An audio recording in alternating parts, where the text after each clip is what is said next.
ये तिवारी जी, आप media dictionary का काम कर रहे हैं और आपने जो प्रश्न किया ये बहुत महत्वपूर्ण और बहुत गहराई वाला प्रश्न है।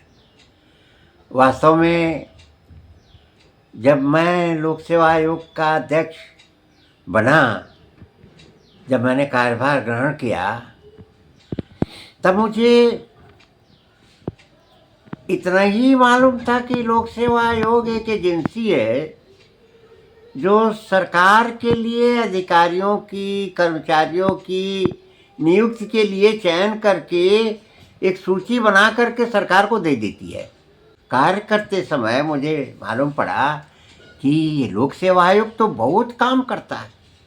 बहुत काम में, यानी सरकार के जितने कर्मचारी और अधिकारी हैं उनके बारे में, उनके ऊपर कोई कार्रवाई हो तो जब तक लोक सेवा आयोग उस कार्रवाई पर मोहर नहीं लगा देती तब तक वो मान्य नहीं होगा, कार्रवाई नहीं मानी जाएगी। ये बहुत बड़ा, किसी के ऊपर अनुशासनात्मक कार्रवाई की गई, दंडात्मक कार्रवाई की गई तो वो भी लोक सेवा आयोग के पास आता है, उसमें प्रश्न खड़े होते हैं। परंतु जो एक मूल बात मेरे मन में थी, आने के पहले ही कहीं से मेरे मन में ये पहुंच गई थी बात कि लोक सेवा में आयोग में काम करना अर्थात पूरी न्याय निष्ठा के साथ काम करना।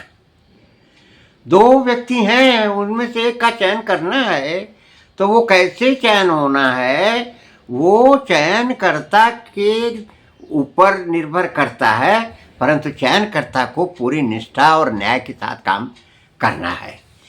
ये विषय बहुत बड़ा विषय था और मैं कुछ आपके सामने कुछ अपने व्यक्तिगत अनुभवों को रख करके अपनी बात को आगे बढ़ाऊंगा।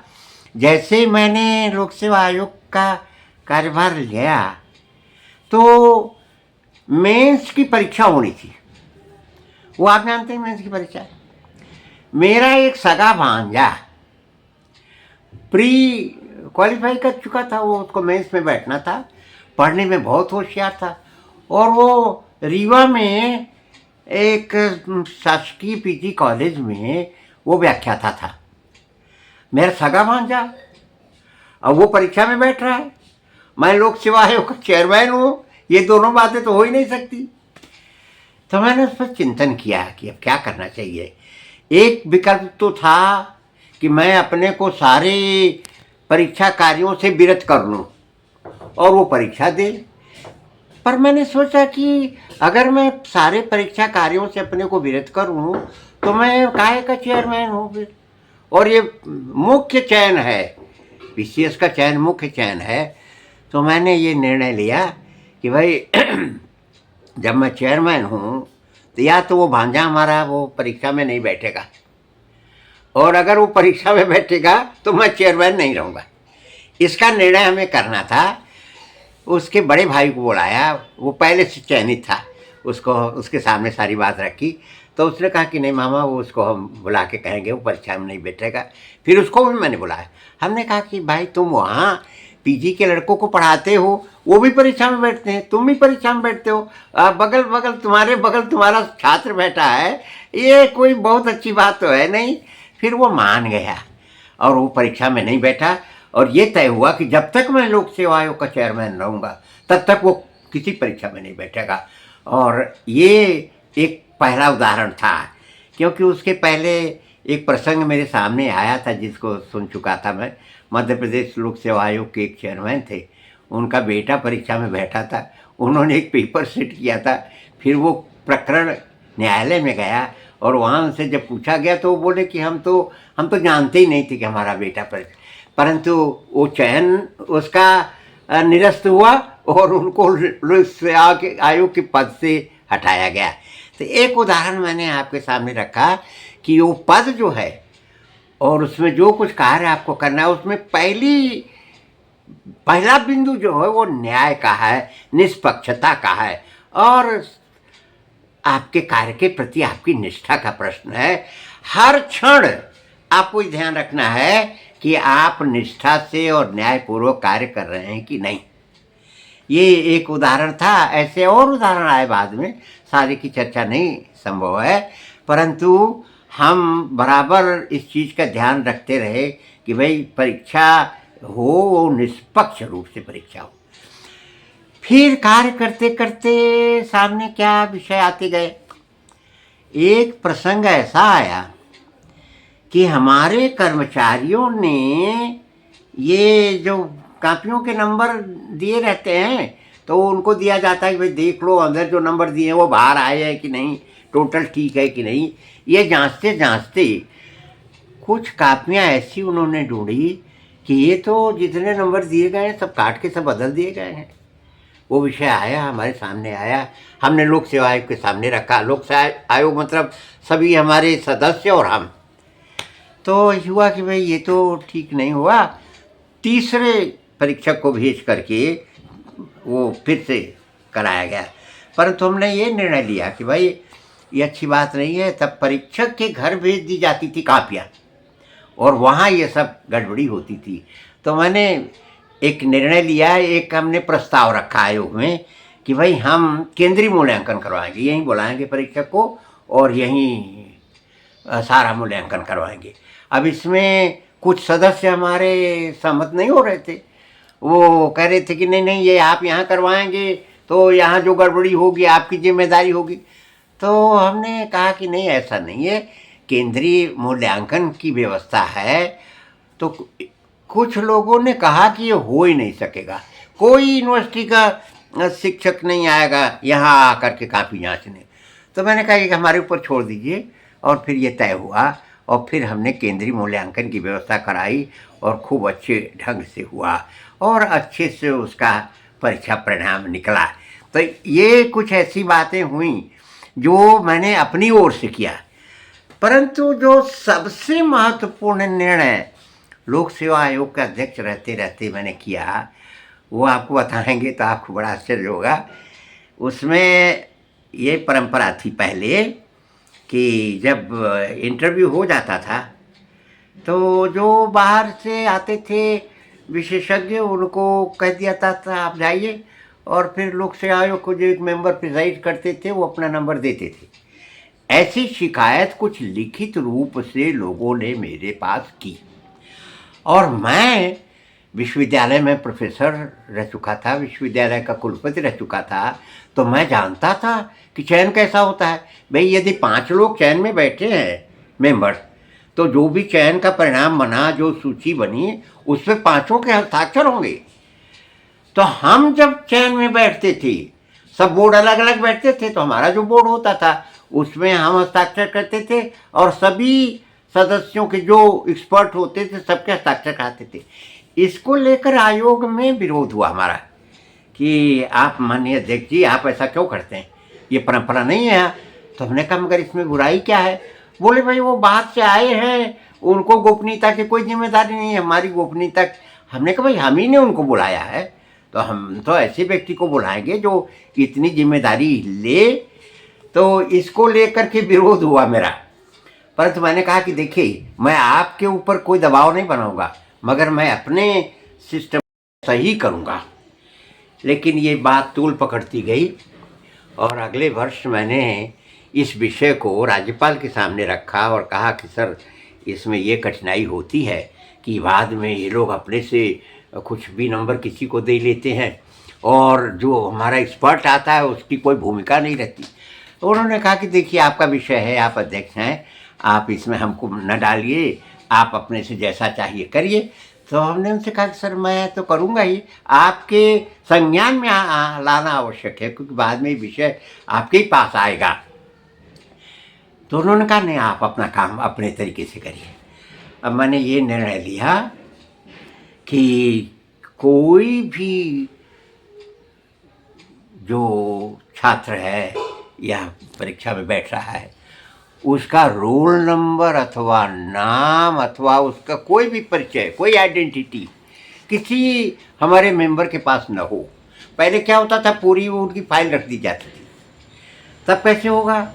तो हमने कहा कि उनको एक कोड नंबर दे दिया जाए और वो कोड नंबर के सामने अंक दिए जाएं।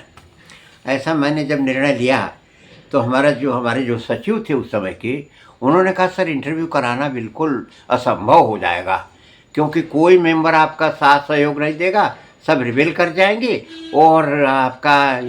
हमने कहा ये आप मेरे ऊपर छोड़ दीजिए, मैं अध्यक्ष हूँ, जब नहीं हो पाएगा इंटरव्यू तो कोई और व्यवस्था करेंगे, परंतु ऐसा किया जाए।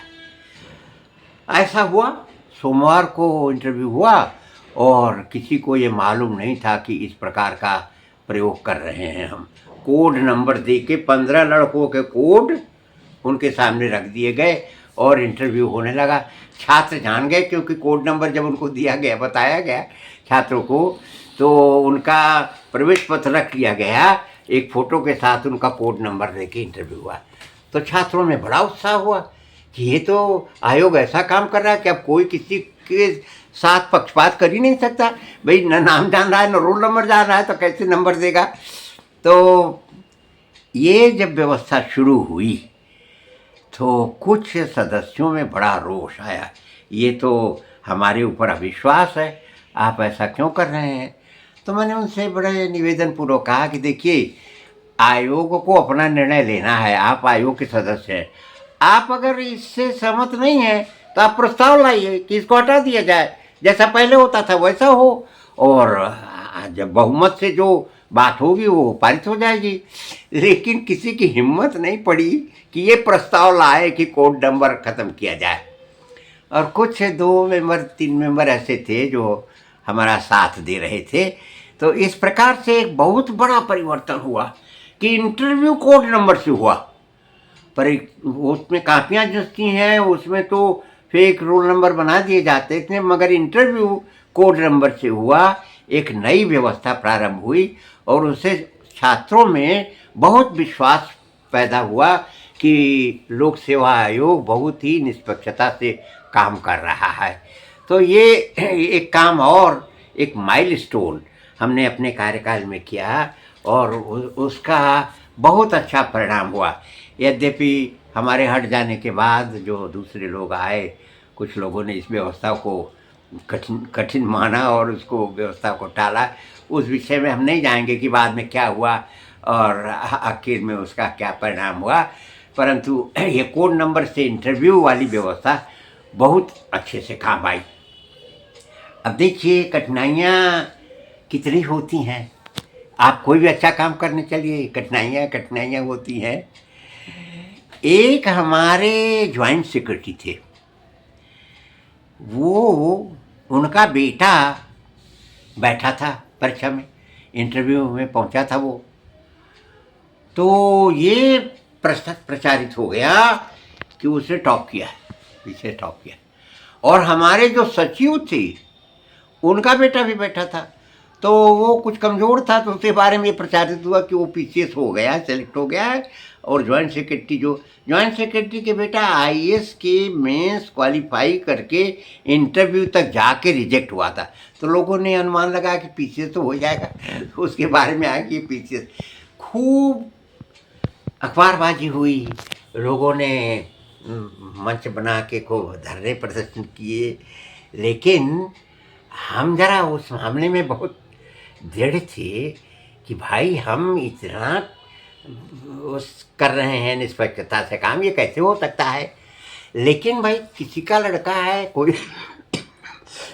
लड़का है परीक्षा दे रहा है, उसको हक है। आप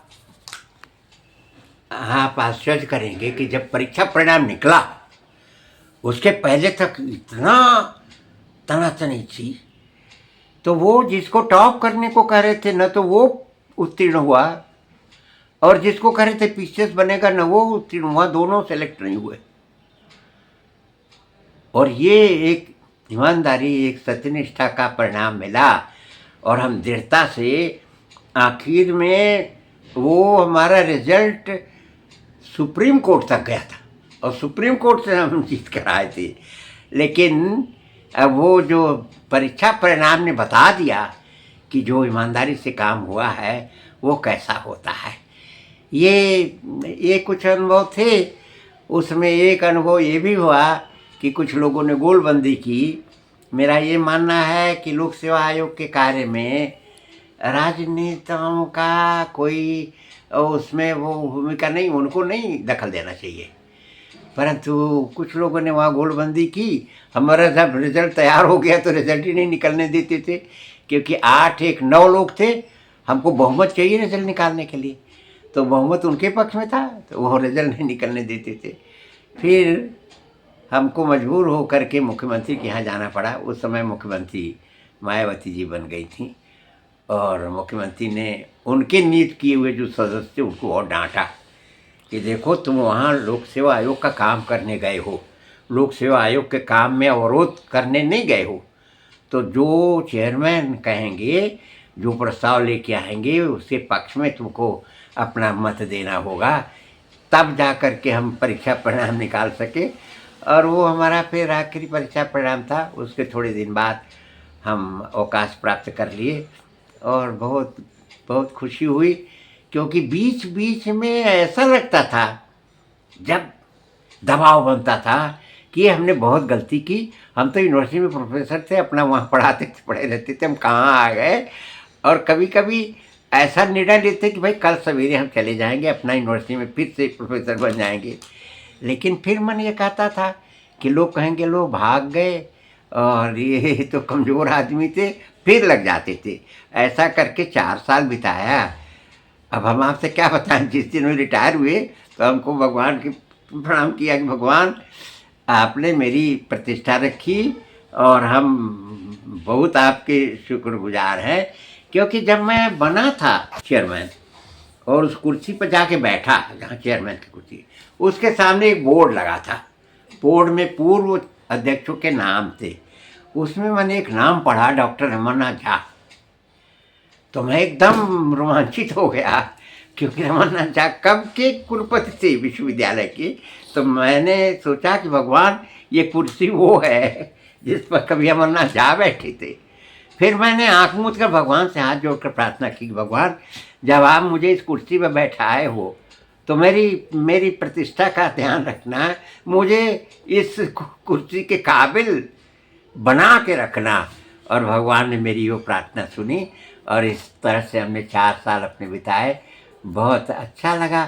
छात्रों के हित में, जो प्रतियोगी छात्रों के हित में जो कुछ मैं कर सका, वो मेरे अंदर से उठता था कि नहीं, ऐसा होना चाहिए, और वो मैंने किया।